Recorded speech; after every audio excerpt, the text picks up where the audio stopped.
We're celebrating 25 years of media excellence with you on Joy. It's a Friday afternoon. Good afternoon to you. Welcome to the marketplace. With me, Emmanuel Abuaji Riafi. Coming up, Senior Minister directs freight forwarders and other stakeholders to switch onto a new customs management system at the ports. We'll be getting a reaction from the president of the Institute of Freight Forwarders very soon.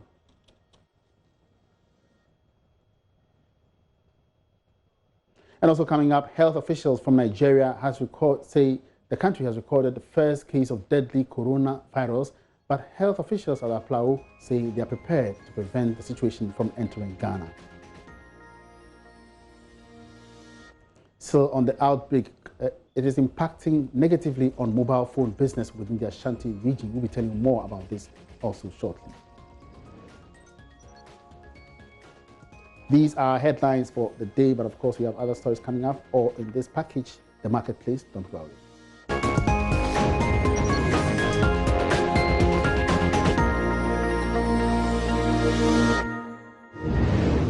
Thank you very much for staying on the marketplace. Welcome back.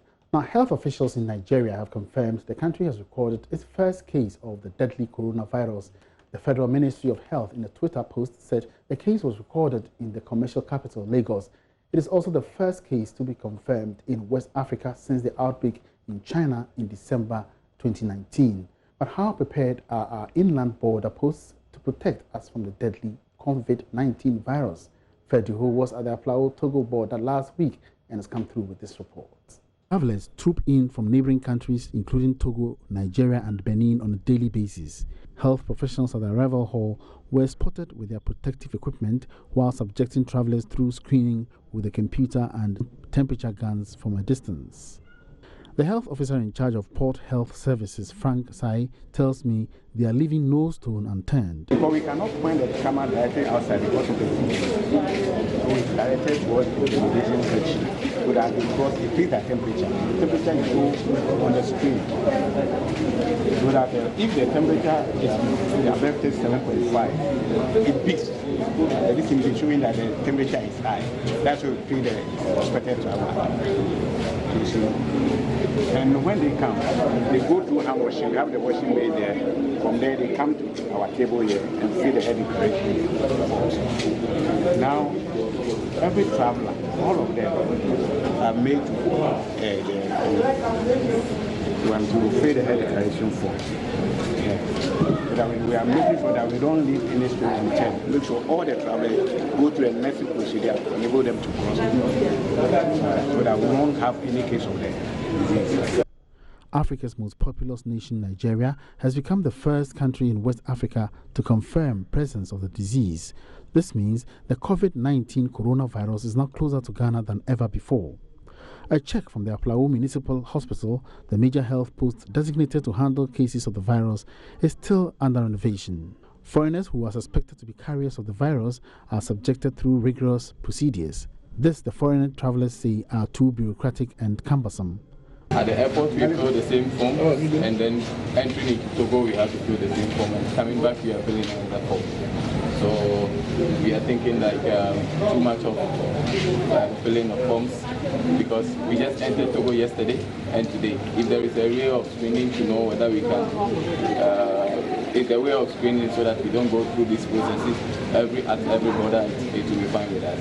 Because eventually going to other countries, if you go into the country and you feel, you don't feel it within the same country again. But this is what is happening to us, and that's the only thing. But I believe it's for a good cause. We all know of the coronavirus issues. Okay. So, really, it's for a good cause. So there should be a proper center. Like if it's the airport that we have the main, and you go through it and you don't have, I don't think people are allowed within the country. You have the virus there. Okay, so within Ghana you don't have the virus. Then we cannot. There's no way we can contaminate or get the same virus. But the local health officials disagree. You went to Togo, and you are coming back. You don't know what happened there, and the temperature. Maybe when you came here, you'll be well.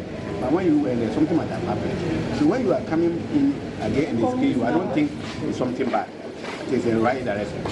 All we are doing, making sure that those with the infection, when they get here, we're able to pick them at point, and then we send them for, let's say, assessment. The fate of many of these travelers rely on border post officials. The coronavirus outbreak is yet to be declared a pandemic by the World Health Organization. For now, we need to exercise utmost caution. These include washing of hands frequently with soap and running water, and staying away from people showing signs of fever, cough, and difficulty in breathing. Fred Duho's report for Joy Business. Meanwhile, the coronavirus outbreak in China is already taking a toll on businesses, especially on prices of mobile phones and accessories in the Ashanti region. Our checks reveal prices are up between 5 and 10% as many traders who import from China have suspended travel to the Asian country. Prince Appiah has been engaging dealers and users on this development and has come through with this report. According to the United Nations ComTrade database on international trade, Ghana's imports in 2018 was worth $2.27 billion. Out of this, electrical equipment and electronics constitute more than $240 million. It tells you how Ghana depends on the Chinese market for a lot of things, especially electricals and electronic equipment. Francis Yili is a mobile phone retailer and laptop repairer in Kumasi.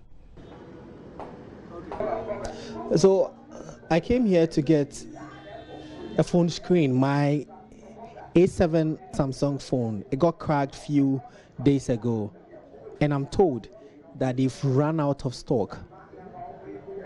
Surprised though, but that's the situation for most of the phone sellers and phone shops here in the Ashanti region because of the China situation. It has affected a lot of items. As you enter here, you were asking me about your phone screen, and they told me the price, but they said they don't have it because of no production, and they can't send goods. Francis cannot travel to China to bring in new stock due to the outbreak in China. He is worried about the impact business operators are already enduring. Right now, they have even increased the prices of the products, laptop screens and the phone screens. And even right now, we have increased the price about 5%. We have increased the price. And still, the prices are still continuing increasing. So we are looking at it going to maybe 10%, maybe next week or maybe next month? Yes, it might be more than 10%. At Tech Junction is another retailer, Superlovic Phones, which deals in brands like Techno and Itel. Owner of the shop says prices have gone up due to shortage of the stock. Yes, it has really affected our business because there are some shortage of phones, especially Infinix and Technos. Some customers come here, they don't get some to buy. First, Infinix or Tate, now Benyano, 560, they say do say something. Itel, no, 360, they say do 380. So what about patrons of these products? Some who spoke to Love Business explained they are also feeling the brand. It was Infinix Hot 8. I bought it at 557. But there was a time I went there, they told me there is a shortage. So I went to this retail shop to buy. And the guy there told me there has been increase of 100 cedis to it. And I didn't buy it. You see, as I'm speaking now, I have a lot of shortage here, especially batteries, and freeze, phone cables, especially the iPhone cables. There has been a shortage. So when you go there, they will tell you go and come the following day. The following day you go, they will tell the same story that they don't have. The trend seems to offer no guarantee to phone businesses here in Kumasi. There are fears of many people being pushed out of business if the development persists for 2 or more months. And if we continue like this, I think most of people will stay home. Aren't you looking at elsewhere to import from maybe Europe or? I don't think so. Even most of the European countries and the Americans, they depend on China. The production are from China. And so this has become a major worry to the leadership of the Ghana Union of Traders Association. Here is the regional chairman, Anthony Fosu. As far as mobile phones are concerned, most of the accessories are coming from China. So if the situation does not improve over there in China, it means we are in for trouble. Plans are far advanced. I think by the close of next month, a delegation from the Ghana Union of Traders is going to Mexico. They are very good in production of mobile phones accessories, which are mostly also coming from China. So we are looking elsewhere for that. The fate of many businesses hang in the balance until the coronavirus outbreak ends due to the extent of Ghanaian reliance on China for trade. Prince Apia reporting.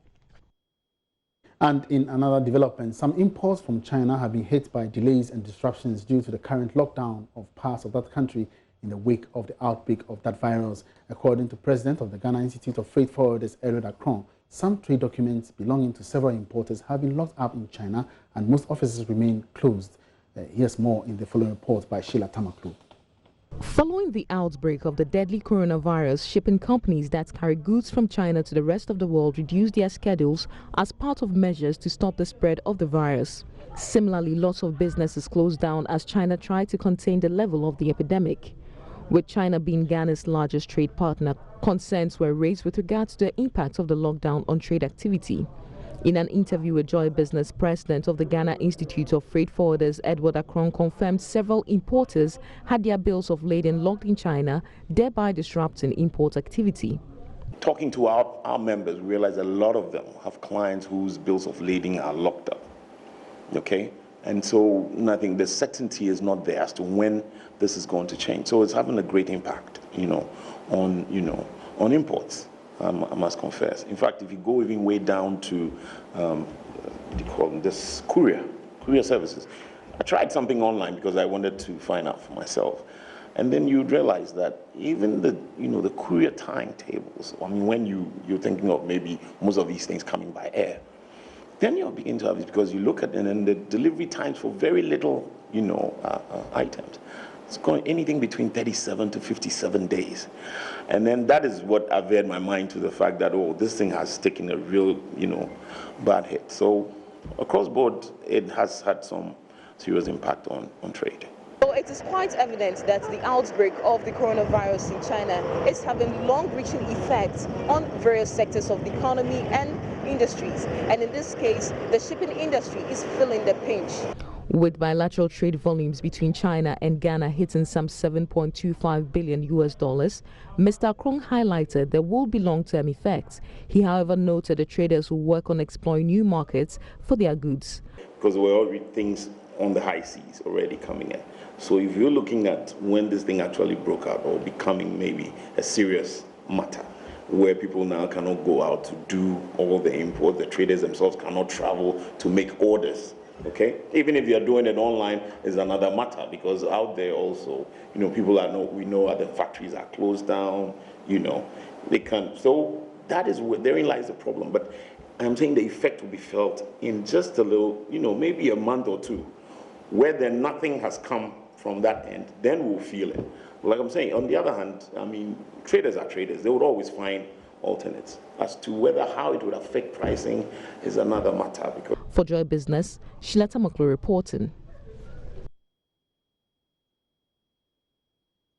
It's live on the marketplace. Now, government has directed all freight forwarders, clearing agents, and other stakeholders at the ports to use a new customs management system to clear their goods effective March 1. All other importers will be required to use the existing pre-arrival assessment report, also known as PASS, and the Ghana Customs Management System. This was contained in a letter signed by Senior Minister Yao Safo to all stakeholders, including freight forwarders, on Wednesday, February 26. I've been joined in the studio by the President of the Ghana Institute of Freight Forwarders, Eddie Akron, to take a look at this development. You're welcome, sir, to the marketplace. Thank you very much. Thanks for having me. What do you make of this latest letter by the Senior Minister? I think it's a bit worrying. First of all, I would like to make a correction, but as to what the letter says. What it says is that certain stations, customs posts, should migrate onto the new Unipass system. So that's what we see on the screens. Exactly, from the 1st of March. So we looked at the list, and basically it wasn't that worried until I realized that in the appendix there are 2 stations. We have a Lubo and a Flow. Now this is the worrying bit. These are major transit points. I can tell you for a fact, and I've spoken to my chairman in Lubo on the ground, that no training And I repeat, no training has been done for our, for the end users in Elubo to even think of migrating onto a new system. But there's supposed to be some kind of testing to be done at, I think, is it Aplau? Of course, we're told there was some, piloting done in Aflau. I can tell you for a fact it did not happen.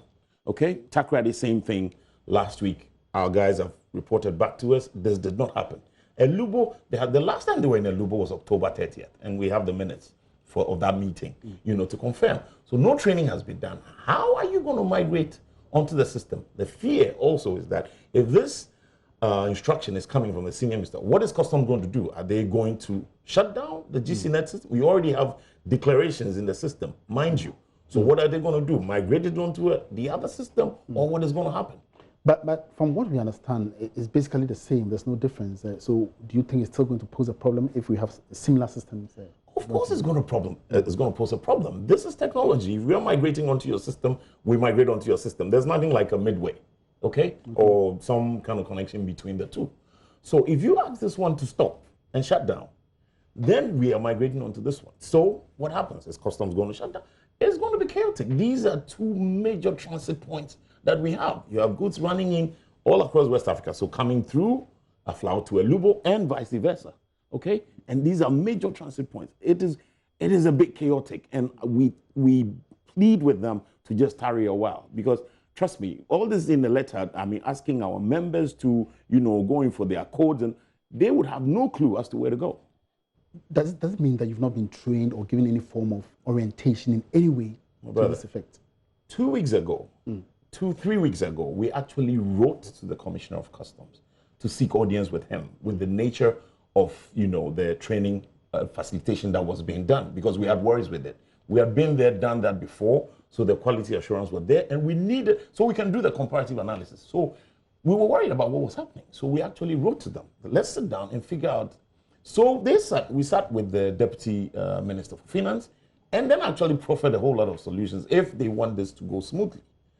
Now, this has not happened, and then overnight we get this. And this letter came in yesterday. Can you imagine what's going to happen on Monday? You take out Saturday. On Monday, what's going to happen? You have trucks lined up at the borders. These two major borders. The other ones just don't do GCNet at all. So you basically do not even need technology in those areas. But when talk of Aflau and talk of Elubo, my brother, here comes trouble. You're highlighting Aflau and Elubo, but per the script or per the list of entry points that was attached to the letter, Tema and Takrady ports were also absent. Exactly. That is why. But because these are the major points where we actually, the system has been deployed. Takrady, KIA as well. But like I was saying, if you look in the list, the major ports where there's going to be serious problems is Aflau and Elubo. Because if you're looking at a place like O or Hoi, what they do there is called the head loads. They don't use the GCNet system. So there's not technology deployed there. What we use there is called a single administrative document. That is what Customs uses to, process head loads and all that.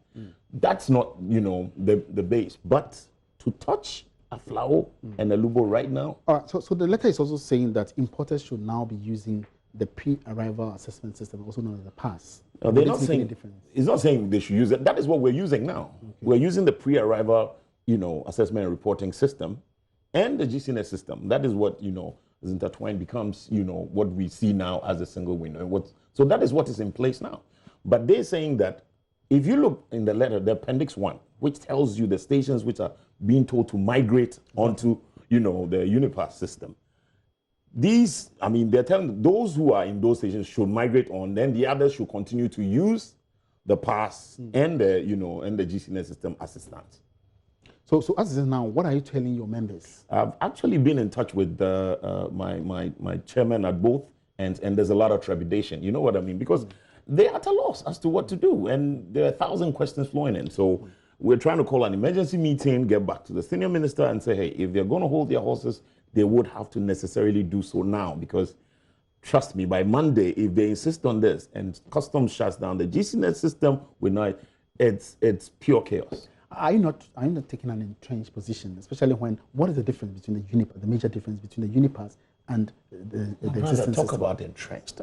Look, then we have a long story to tell. You see, if I'm in a place of comfort and you decide to move me, Of course, I would have questions. Why are you moving me here? Okay? But then I need to know that wherever we're going, it's because what we've been told is that this is a superior system. We have no qualms with that, but prove to me that this is a superior system. Then I'm comfortable. But as we stand now, why do you want to switch? If it's not broken, why do you want to fix it? Do you think there's any impact on the economy, on the industry? Of course, there is a serious impact. I'm telling you, if there are any down times now, you see the other people we deal with who are not, you're not, looking at in all this. You're talking about the shipping lines. You're talking about the ports authorities. They're not going to stop their rent if there are any delays. The shipping lines are laughing all the way to the bank because you're delaying them. So your containers are sitting there and they're charging you demurrage. This is going to add to cost and time of doing business. This is all we're talking about, doing the paperless, because we want to reduce cost and save time in doing business. Well, let's wait and see what happens on the 1st of March. Thank you very much. Thank you very much. Mr. Edward Akron is the president of the Ghana Institute of Freight Forwarders. This is live on the marketplace. We're taking a short break here. We'll be right back with more.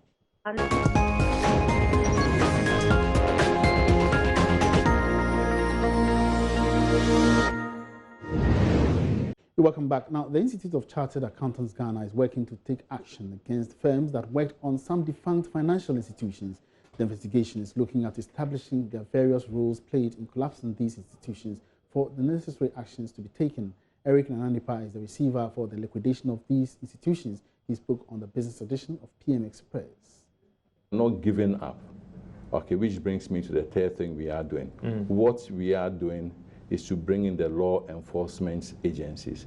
We are working very closely with YOCO in a collaborative arrangement to pursue, to locate, and to trace and track down assets. And when we track down, and we can take custody of them and realize them. So it's a very intensive exercise we are doing, and we are achieving some results. Some would say that would be quite a long walk for you.